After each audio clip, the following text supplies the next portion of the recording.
पहले तो राजस्थान में हाई कोर्ट का जो वर्जन आया है, जो टिप्पणी आई है आरपीएससी को लेकर, वो अपने आप में बहुत कुछ कहानी बयां करती है।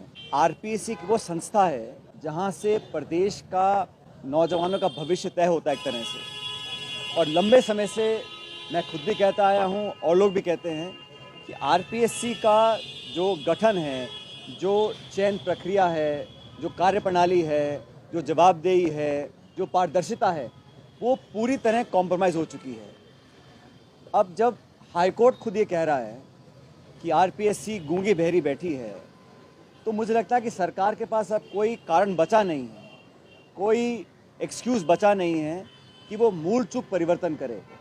मैं पहले भी कह चुका था कि नौजवानों का भरोसा अगर आरपीएससी के काम करने के तरीके से उठ जाएगा, अगर लोगों का विश्वास ख़त्म हो जाएगा, चाहे वो चयन प्रक्रिया है, चाहे वो इंटरव्यूज़ हैं, चाहे वो एग्ज़ाम्स कंडक्ट करने का जो प्रोसेस है, अगर वो सब पे नौजवान लोग विश्वास करना बंद कर देंगे तो हमारे देश और प्रदेश के लिए बहुत दुर्भाग्यपूर्ण घटना होगी। मैंने पहले कहा था कि आरपीएससी में जो हुआ वो पूरा एक्सपोज हो चुका है, तो बिना समय ज़ाहिर करे उसमें मूल चूक परिवर्तन करना पड़ेगा। और बार बार ये कहना कि वो संवैधानिक संस्था है, उसमें परिवर्तन करना पॉसिबल नहीं है, ये महज एक बहानेबाजी है। 1 साल से ऊपर सरकार को हो गया और सरकार अगर चाहती तो बहुत कुछ परिवर्तन ला सकती थी, लेकिन महज चुनावी भाषणों में बातें बोलना और सत्ता में बैठने के बाद अपनी आंख बंद कर लेना इस बात को दिखाता है कि कोई अनावश्यक दबाव सरकार के ऊपर होगा। क्योंकि पुनर्गठन करने में, उसको रीऑर्गेनाइज करने में, उसमें कुछ चेंजेस लाने में या उनके वर्किंग को बदलने में सरकार बिना समय खोए काम कर सकती थी, लेकिन जानबूझ के इसको लटकाया गया। अब जब हाईकोर्ट ये बोल रहा है तो सरकार को मुझे लगता है बिना समय ज़ाहिर करे इमीडिएटली इसमें मूल चूक परिवर्तन करना पड़ेगा और करना चाहिए। सब चीज़ों में जो मेंबर सिलेक्ट होते हैं, कौन करता है, कैसे करता है, कोई मापदंड हो, कोई क्राइटेरिया हो। सिर्फ लोगों को संतुष्ट करने के लिए वर्ग, जाति, समाज और प्रांत के अलग अलग लोगों को ऑब्लाइज करने के लिए हम नियुक्तियां करेंगे तो वो गुणवत्ता में बहुत कॉम्प्रोमाइज़ हम लोग करते हैं। जब चोरियां पकड़ी जा रही हैं, रंगे हाथ लोग पकड़े जा रहे हैं, पुलिस कार्रवाई कर रही है, फिर भी आरपीएससी को अभी तक सरकार ने कोई भी बदलाव के संकेत नहीं दिए हैं और सिर्फ अपनी जान बचाने के लिए स्टेटमेंट्स दे रही है। और कल का जो स्टेटमेंट हाईकोर्ट का आया है उसके बाद तो मैं समझता हूँ कोई कारण नहीं रहा कि सरकार इस पर कार्रवाई ना करे। सरकार को करना चाहिए और ये बताना चाहिए कि 14-12 महीने सरकार ने ऐसा क्यों नहीं किया। इस बात को न सिर्फ मैं, हमारी पार्टी, प्रदेश के लोग सैकड़ों बार उठा चुके हैं। दूसरा भी सरकार के एक मंत्री हैं जिन्होंने आरोप लगाया, एक पब्लिक प्लेटफॉर्म से आरोप लगाया कि उनका फ़ोन टैप हो रहा है। किसी भी व्यक्ति की प्राइवेसी पर हनन करना कोई सरकार नहीं कर सकती है, कोई भी नागरिक हो। और जब वो नागरिक शपथ लिया हुआ सरकार का एक मंत्री हो और पब्लिक प्लेटफॉर्म से बोल रहे हो और सरकार कोई जवाब नहीं दे रही है, क्योंकि एक कलेक्टिव लीडरशिप होती है, सरकार का मंत्री सरकार का नुमाइंदा है, तो एक तरह से सरकार खुद बोल रही है और वो खुद कह रहे हैं कि मेरा फ़ोन टैप हुआ। उन पर उनका दल एक कार्रवाई करता है, वो उनका अंदरूनी मामला है। भारतीय जनता पार्टी का एक संगठन है, उस संगठन में वो किसको नोटिस देते हैं, क्या कार्रवाई करते हैं, ये उनका निजी मामला है, मैं उस पर नहीं जाना चाहता हूँ।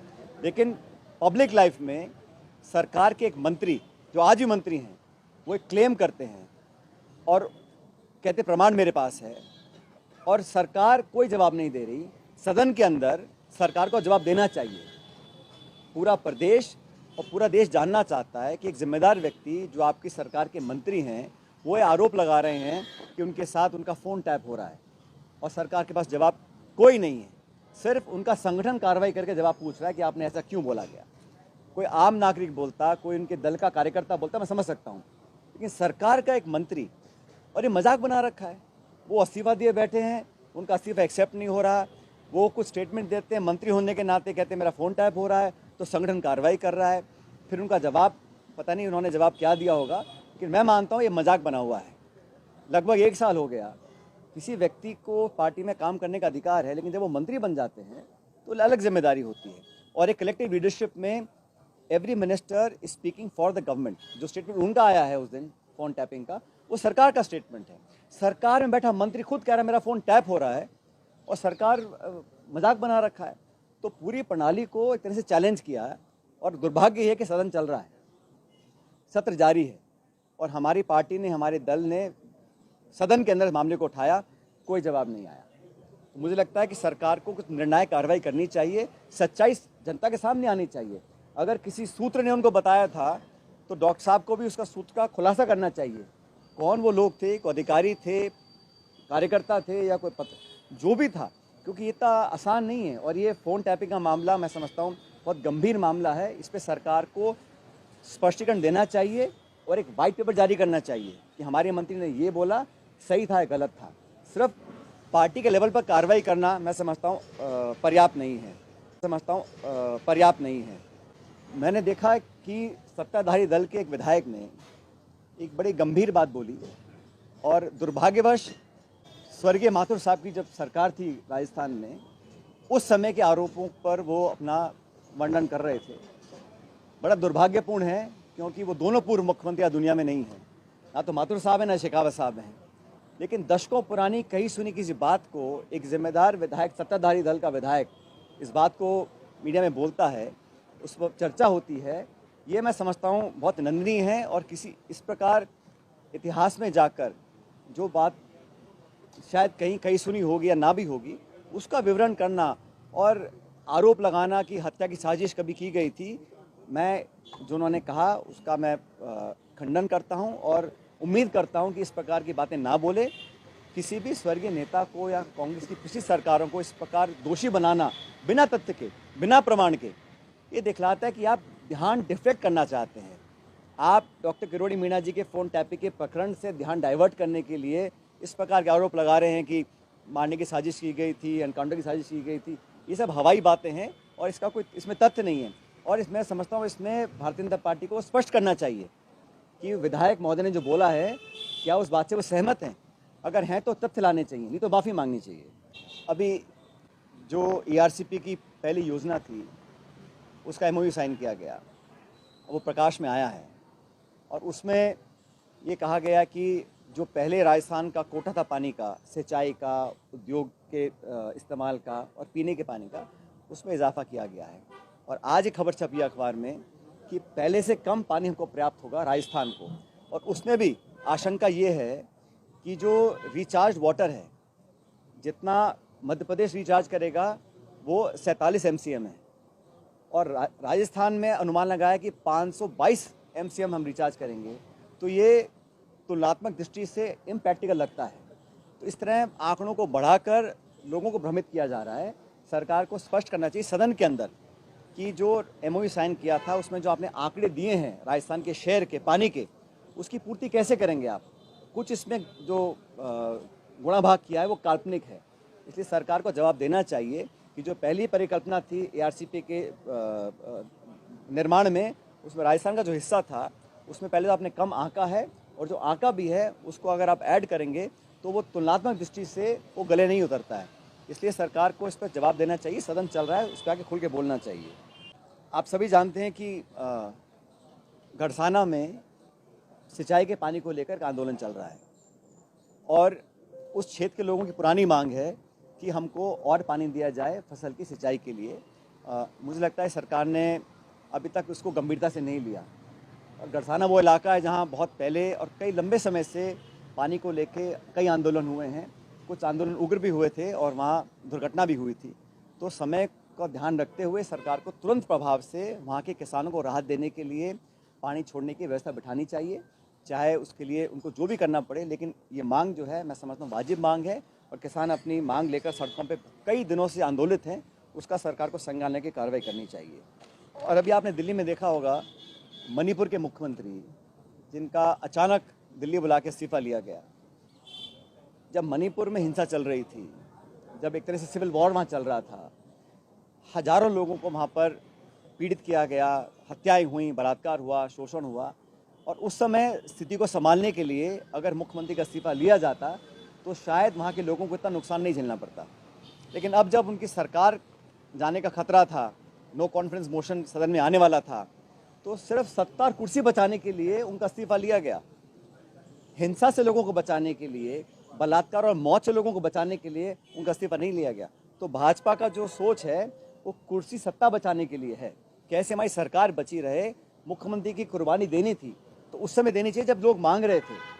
मणिपुर में जो हिंसा हुई हम सब देखे, हम लोगों ने क्या लोगों के साथ वहाँ हालात किए, एक तरह से वहाँ सिविल वॉर चल रहा था, तब उनका इस्तीफा नहीं लिया। लेकिन जब उनको पता था कि विश्वास खो चुके हैं और सदन में सरकार गिर सकती है, उनका इस्तीफा ले लिया। तो दिखलाता है कि भारतीय जनता पार्टी सिर्फ सत्ता में रहने के लिए कुछ भी कर सकती है, और ये बात देश के हर प्रांत में लागू होती है। भारतीय जनता पार्टी को, प्रधानमंत्री जी को मणिपुर जाने का समय नहीं है, लेकिन सरकार बचाने के लिए वो हर हथकंडा अपनाने को तैयार है। तो ये भी उनका एक जो दूसरा चेहरा है वो जनता ने आज, देश ने आज देखा है। दिल्ली में चुनाव संपन्न हुए और हमारी पार्टी का परफॉर्मेंस बहुत अच्छा नहीं रहा। कि मैं सिर्फ इतना कहना चाहता हूँ कि हम लोग वहाँ चुनाव लड़े थे अपनी पुरानी ज़मीन तलाशने के लिए। आप सब जानते हैं कि दिल्ली में लगातार 3 बार हमारी सरकार रही और दशकों से वहाँ पार्टी का बड़ा जनाधार रहा। पिछले कुछ चुनाव में हमने जीत पाए थे, लेकिन ये हमारी पार्टी का एक अधिकार है कि हम खोई हुई अपनी जो मजबूती थी, अपनी जड़ें हैं, उसको मजबूत करें। उसका परिणाम ये रहा कि वहाँ पर जो राज्य सरकार थी उसमें तब्दीली हुई है और आम आदमी पार्टी चुनाव हार गई। लेकिन हम लोग चुनाव लड़े थे खुद की जीत के लिए, हम चुनाव लड़े थे अपनी जो पुरानी हमारी स्थिति वहाँ उसका पुनर्निर्माण करने के लिए। भविष्य में भी हमारा वोट लगभग 30% बढ़ा है पिछली बार से, तो उसमें हम और काम करेंगे और आने वाले हर चुनाव में हम सबको साथ लेकर चलेंगे। मैं इतना स्पष्ट करना चाहूँगा, जहाँ तक इंडिया अलायंस की बात है, इंडिया अलायंस का गठबंधन लोकसभा चुनावों के लिए एनडीए के विरोध में किया गया था। जो संकट देश के ऊपर था उसको ध्यान में रखकर कांग्रेस तमाम दलों के साथ मिलकर एक गठबंधन तैयार किया था। वो इंडिया अलायंस आज भी मजबूत है। जिन मुद्दों के साथ हमने उसका निर्माण किया था वो आज भी मौजूद है और इंडिया अलायंस मजबूती से चुनाव लड़ेगा। आने वाले हर राज्य के जो चुनाव होंगे वहाँ अलग परिस्थितियाँ बनती हैं, लेकिन पैन इंडिया लेवल पर कांग्रेस पार्टी और इंडिया अलायंस की जो एक हमारा इकट्ठा आना था, वो मुद्दे आज भी मौजूद हैं और इंडिया अलायंस मजबूती से आगे काम करता रहेगा। सिर्फ अलायंस में अलग अलग दल होते हैं, हर राज्य में कहीं उपचुनाव है, कहीं राज्य के चुनाव हैं, तो राज्य की स्थिति को देखते हुए अलग अलग पार्टी निर्णय करती हैं। मैं नहीं मानता हूं कि जो चुनाव जैसे हरियाणा में चुनाव हुए वहाँ हम लोग अलग अलग लड़े थे और दिल्ली में हम लोग अलग अलग लड़े थे, लेकिन जो चुनाव लोकसभा के थे उसमें हम साथ मिलकर लड़े थे। मुझे लगता है उसमें कोई बदलाव नहीं आएगा। No, Harsha, every political decision is done with the due consideration of the state unit and the AICC. Whatever is in the best interest of the party, we do that. For Lok Sabha, we had understanding and the elections are over. For the by-election, it's a totally different landscape and we had to do what the party in the state unit wanted to do, but that was in consultation with the AICC. So I'm saying a by-election or a state election is not in the same purview as the India Alliance for the national elections. लेकिन भविष्य में जो भी निर्णय लिया जाएगा वो अलग अलग दलों के साथ बैठकर लिया जाएगा। लेकिन मैं फिर कहना चाहता हूँ, इंडिया अलायंस का जो गठबंधन था मजबूत है और मजबूत रहेगा। मैंने कहा ना, बाई इलेक्शन में हम लोग अलग अलग लड़े थे, लेकिन जो हम चुनाव लड़े थे तो साथ ही लड़े थे। उसका परिणाम यह है कि भाजपा 11 जगहों पर चुनाव हारी थी, तो वो मजबूती का परिचय हम लोगों ने दिया था। और लोकसभा चुनाव में जब भी चुनाव होंगे हम सब मिलकर चर्चा करेंगे कैसे करना। I am saying that when a sitting minister, please understand, it is not an allegation of the opposition. It's not an allegation of an ordinary party worker or a citizen of the state. That itself is very severe and a very grave offense. But if a sitting cabinet minister has on record made that allegation that his phone is tapped, a mere organizational notice does not justify the action that should have been taken. It's a very grave offense, especially uttered and on public said by a cabinet minister, sitting cabinet minister.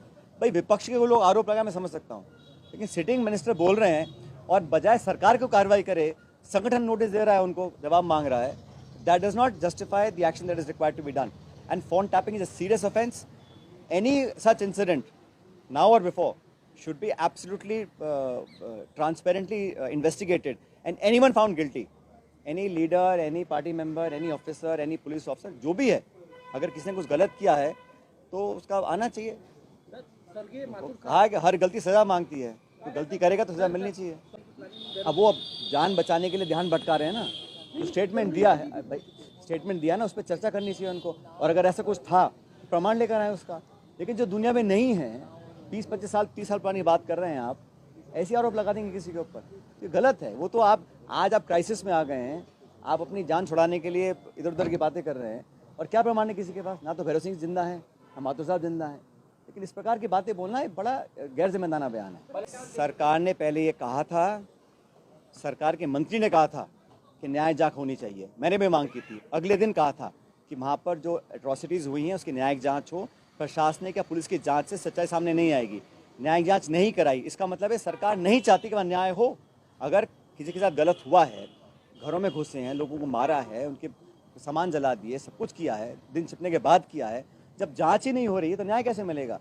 और सरकार की कोई मंशा न्याय देने की है भी नहीं। अगर होती तो बहुत पहले जांच के ऑर्डर हो जाते और दूध तो दूध पानी का पानी हो जाता। From what I understand Harsha, that matter is under it's sub judice right now, it's there is a matter going on, so truth will prevail. जो भी सच्चाई सामने आएगी। मैं तो इन प्रिंसिपल बता रहा हूँ आपको, फ़ोन टैपिंग कोई छोटा मोटा मुद्दा नहीं है, और विशेष रूप से जब सिटिंग मंत्री खुद कह रहे हैं मेरा फ़ोन टैप हो रहा है। भाई कांग्रेस के लोग बोले तो आप कहोगे पॉलिटिकली मोटिवेटेड है, इस पर क्या बोलिएगा आप? कैबिनेट मिनिस्टर अब यार जब कोर्ट को इंटरवीन करना पड़ रहा है हर मुद्दे पर, भर्ती पर, आरपीएससी पर, सरकार कर क्या रही है? अब यार जब कोर्ट को इंटरवीन करना पड़ रहा है हर मुद्दे पर, भर्ती पर, आरपीएससी पर, सरकार कर क्या रही है? सरकार में इतने सारे पावर सेंटर बन गए हैं और किसी को मालूम ही नहीं है क्या हो रहा है। अगर कोर्ट को बार बार बोलना पड़ेगा, प्रशासनिक इश्यूज़ में इंटरवीन करना पड़ेगा, तो स्टेट के लिए अच्छी बात नहीं है। और सरकार, मुझे लगता, अब नौकरी की बात कर रहा हूँ, सरकार अपनी पीठ थपथपा रही है। पिछले बजट में घोषणा की थी 4 लाख नौकरी देंगे। अब जो खाली पद पड़े हैं, अस्पतालों में पड़े हैं, प्रशासन में पड़े हैं, उनकी भरपाई क्यों नहीं कर रहे हैं? खाली पदों को भरने के लिए सरकार को अभियान चलाना चाहिए। On a war footing, government of Rajasthan should launch a drive to fill up vacancies. जो बैकलॉग है, जो पुरानी वैकेंसीज हैं, हजार वैकेंसीज पड़ी हैं, वो खाली पड़ी हैं, कोई कारण नहीं है। तो सरकार ने अब तक 1 साल 2 महीने हो गए हैं, बैकलॉग भरने के लिए, सरकारी नौकरियों के लिए कोई प्रभावी कदम नहीं उठाया है।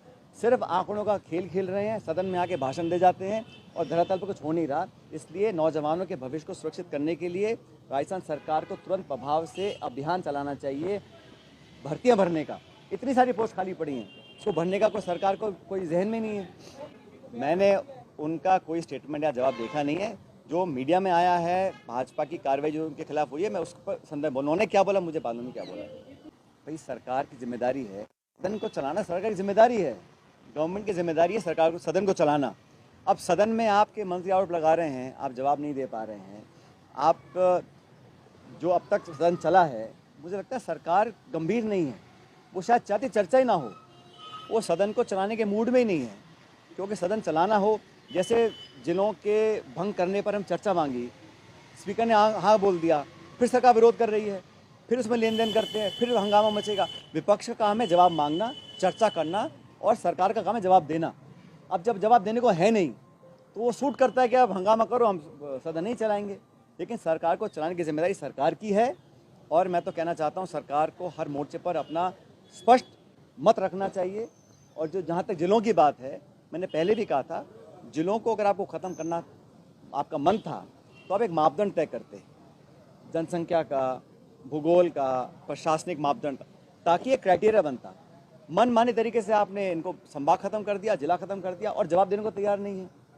अगर आप एक फ्रेमवर्क बनाएंगे, उस क्राइटेरिया के आधार पर आप जिलों को रखें या निरस्त करें, बात समझ में आती है। मनमानी तरीके से आप जिला शक्ल देख के हाँ या ना कर रहे हैं, ऐसे नहीं चलता है। तो सरकार को जवाब देना पड़ेगा।